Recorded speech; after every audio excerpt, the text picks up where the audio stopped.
Good afternoon. Welcome to Tribune News on Q, your go-to afternoon news source, only here at the Daily Tribune. We're now live at Daily Tribune's Facebook page, Daily Tribune PH on YouTube, and the Daily Tribune Official on TikTok. For today's headlines. Vice President Sara Duterte on Wednesday announced that she will run for president in 2028. Senator Lauren Legarda has filed Senate Bill number 1860 to repeal Presidential Decree number 1726A, the martial law era decree that set government guidelines for treasure hunting in the Philippines.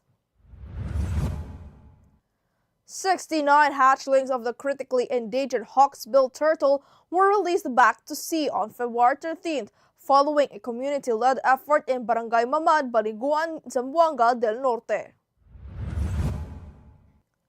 The LTFRB will hold public consultations starting next week on fare hike petitions amid increasing oil prices, the agency said on Wednesday. Two unnamed congressmen are reportedly being investigated for alleged links to illegal cigarette operations in Central Luzon. Billionaire Manuel V. Pangilinan, who heads power giant Manila Electric Corporation or Meralco, has expressed interest in taking over the coal operating contract on Semirara Islands that is long held by the Consunji Group. Chris Aquino said she is preparing for a difficult journey in her ongoing treatment for her autoimmune diseases. Agatha Wong has bagged her sixth gold medal at the Southeast Asian Games last year in Thailand.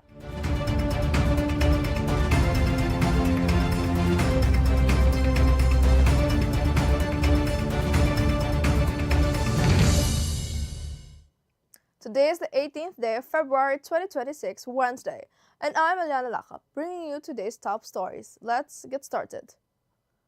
For our breaking news, former House Speaker Jose De Venecia Jr.'s remains arrived at Libingan ng Banga Bayani with members of the AFP present for the funeral march. Vice President Sara Duterte on Wednesday announced that she will run for president in 2028. Duterte said she was offering her quote, life, strength, and future in the service of the nation. Independent opinion surveys rank her as a strong contender in the 2028 race.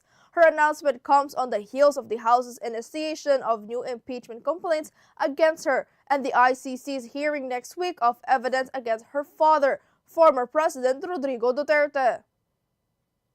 Senator Lauren Legarda has filed Senate Bill number 1860 to repeal Presidential Decree number 1726A, the martial law era decree that set government guidelines for treasure hunting in the Philippines.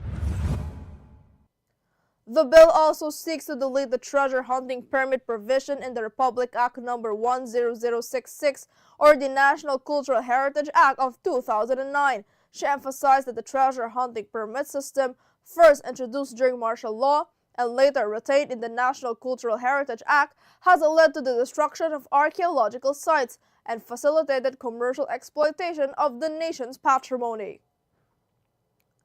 The 69 hatchlings of the critically endangered hawksbill turtle were released back to sea on February 13th, following a community-led effort in Barangay Mamad, Baliguan, Zamboanga del Norte. Residents earlier reported the presence of turtle hatchlings to the Community Environment and Natural Resources Office in Siocon, Zamboanga del Norte, who informed the DENR. The DENR's Conservation and Development Section immediately verified the report and facilitated the release of the hatchlings in accordance with wildlife handling protocols. Now, the Land Transportation, Franchising, and Regulatory Board will hold a public consultation starting next week on fare hike petitions amid increasing oil prices, the agency said on Wednesday. The LTFRB said that the continuous oil price hike and maintenance costs of vehicles led various transport groups to file their petition to increase a minimum fare hike. The LTFRB noted that the petition sought for additional 2 peso increase in minimum fare, with minimum fare of 13 pesos for traditional jeepneys increasing to 15 and from 15 to 17 for modern jeepneys. The agency added that the transport groups want the 1 peso provisional increase granted in 2023 to be permanent. Now, 2 unnamed congressmen are reportedly being investigated for alleged links to illegal cigarette operations in Central Luzon, raising concerns over the scale of smuggling and counterfeit activities in the region. The Department of the Local Interior and Local Government Secretary John Vic Remulla said the lawmakers are allegedly involved in the logistics and protection of factories producing counterfeit cigarettes. Authorities have uncovered operations in Pampanga, including San Simon and San Fernando, with suspicions of additional facilities in Nueva Ecija and parts of Mindanao.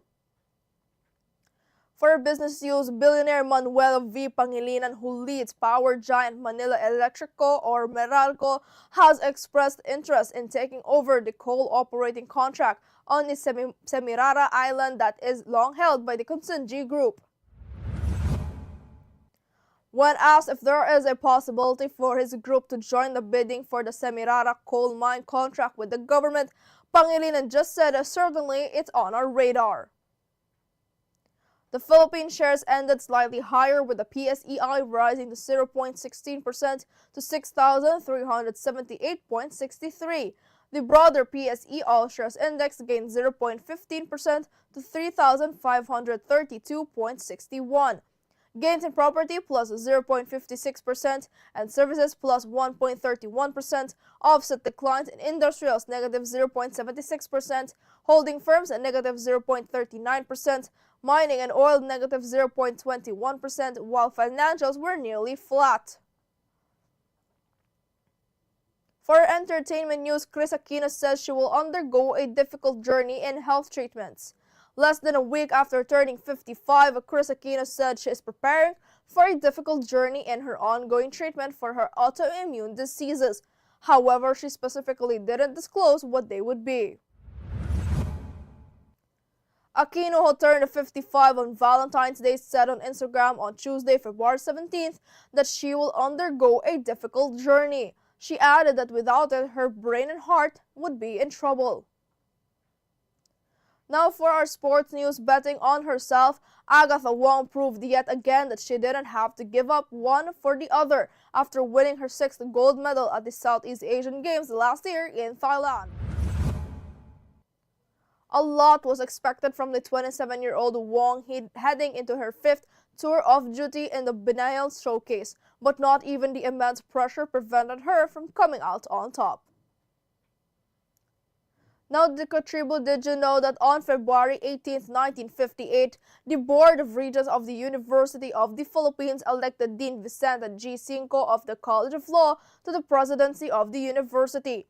The position of the university president became vacant nearly 2 years with the resignation of Dr. Vidal A. Tan.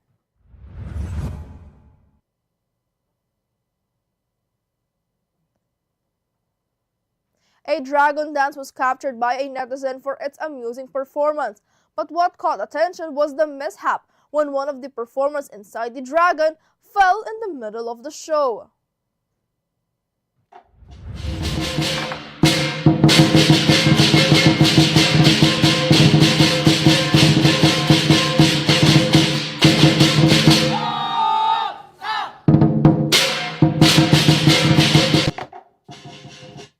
And that's all for now. Join us again at 4:30 p.m. still here on Daily Tribune's Facebook page, Daily Tribune PH on YouTube, and the Daily Tribune Official on TikTok.